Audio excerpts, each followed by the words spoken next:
Folks, hello and welcome to Math 106, Basic Algebra and Trigonometry. This is Jeff Barrows. I'm going to be your instructor for the next 9 weeks. It's going to be my pleasure to be with you during this time, and I look forward to working with each and every one of you. In addition to the written introduction I have for you this week, I just wanted to highlight some things from the syllabus to make sure that everybody's clear on these specific items. And then, of course, if you have any questions after you've gone through the syllabus, please don't be afraid to ever get in touch with me, and we can discuss any issues that you're having regarding the course or any clarifications you need on basic administrative information. So let's go right from the top here. My number one priority for you this term is to be successful and complete the course successfully and have a good time in doing that. And so from your standpoint, there's a lot of reading that must take place, and so make sure you're watching the syllabus very carefully, and you know what the reading assignments are for each week. And I always kind of harp on the reading before I talk about, any of the written work, because it's understanding concepts, it's understanding language that's most important in all your mathematics classes. So make sure you're carefully reading the assigned material. And as I say here, there is no substitute for that. Because we use My Math Lab for our math courses, that's our online system that augments the Canvas software that we use for the basic course here in Embry-Riddle. You do have an electronic copy of the textbook, so if that works for you, that's going to be fine. You obviously have an option of buying the hard copy if you like, and all that information is in the syllabus. As I said, as I kind of open this up, please never hesitate to ask me any questions, whether they come in the form of an email or something on a public discussion board. That's actually the best place to ask your questions, because once you ask it, everybody else has access to that same information. So it's always valuable when students ask questions. It's valuable to me because I know where there may be some potential issues, and it's always best for everybody, as I said, to see what questions are being asked and what the responses are. Each week on the homepage in Canvas, there will be an introductory message for me. Please make sure you're reading those and read your email as well. At least 3 times a week, to make sure that there's nothing that's nothing you're missing in terms of information for the course. And again, if you have any questions, please let me know. In terms of a couple of the graded assignment categories for the course, let me first talk about your discussion posts. The discussion posts, there will be one each week, and as I noticed, or as I mentioned here, the assignments for modules 2, 3, 4, and 8 will be group challenges. And the way I envision assigning those will be in groups of 3, and your first one will be ready to go for module 2. So that's actually week 2 of the course, and we will talk about that as we get a little closer, and how the teams will be assigned for that. For weeks 1, 5, 6, 7, and 9, you will have an individual discussion topic. And what I will do for you is, as I mentioned, each week there will be an introductory message for you on the Canvas homepage. And tucked within that, what I will do for you is I will put a small intro video in there on the discussion post. And I'm not going to tell you how to do it, but I'm going to offer some thoughts on how I would attack it from a standpoint of how would you lay out those specific discussion posts so that you're getting full credit for those. And I hope those tutorials are helpful to you as you think about putting those discussion posts together. As it says here, for modules 6 and 7, those will be turned in through turnitin.com, which is in the course, so there shouldn't be any issue there.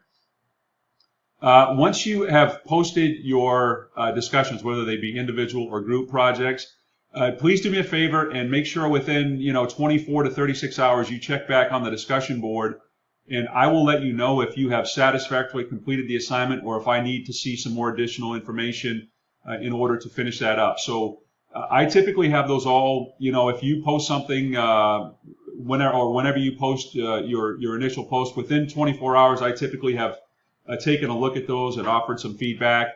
And like I said, it'll indicate either that it's you have successfully completed the post, or you need some additional work to clean it up. And I'll be very specific about what it is that you need to do in order to clean that up. So again, point being, please make sure you take a look at the discussion board within 24 to 36 hours after you made your post, and you'll have a good understanding of where you stand for that specific assignment.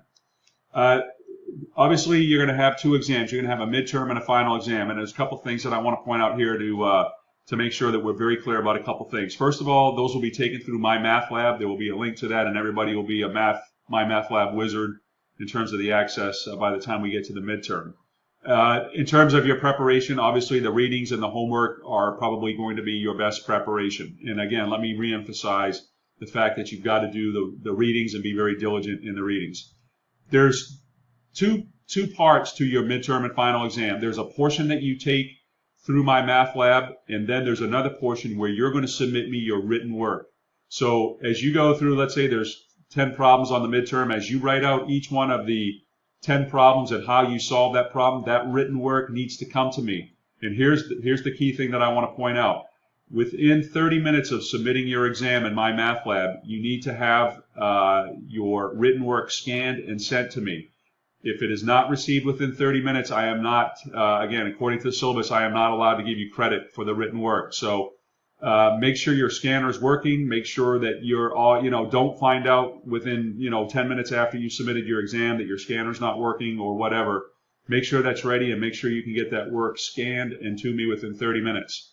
I will give you partial credit. If you miss a problem in My Math Lab, what I'm going to do is go back to your written work and see where you try to figure out where you went wrong, and I will offer you feedback on that. And the more detail and the more clear and as I say, legible and organized your written work is, the higher the likelihood that you're going to get partial credit for a problem that you missed in My Math Lab. So make sure your work is very clear when you send it to me. And as I mentioned, once you submit your exam, typically within a couple days, I've got all the exams graded, and I will offer you some feedback on where you went wrong. So that will be available for you. And if there's any questions on your midterm or your final exam, just let me know. To conclude here, again, welcome, and again, I look forward to being with you all for the next 9 weeks. And I always want to make sure that everybody knows that in addition to having a good time here, that is really my number one focus for you is learning material, having a good time, and I think fun always comes from you being successful. So I kind of give you this little idea here at the bottom here. If you're willing to put in the work, you will learn the material. There's no question in my mind. Every one of you is capable of doing that. So through hard work and through asking questions and just doing everything that you're being asked to do in the course, you will learn the material. And learning, if you've learned, it'll translate to your success. And I think everybody will say that if they've been successful in the course, that there's probably some element of fun that comes along with doing that. So as I always say, let's have fun. And again, that also will translate to your success in the course. So again, one more time, welcome. I look forward to being with you for the next 9 weeks. And if there's anything I can do for you, please let me know. Take care.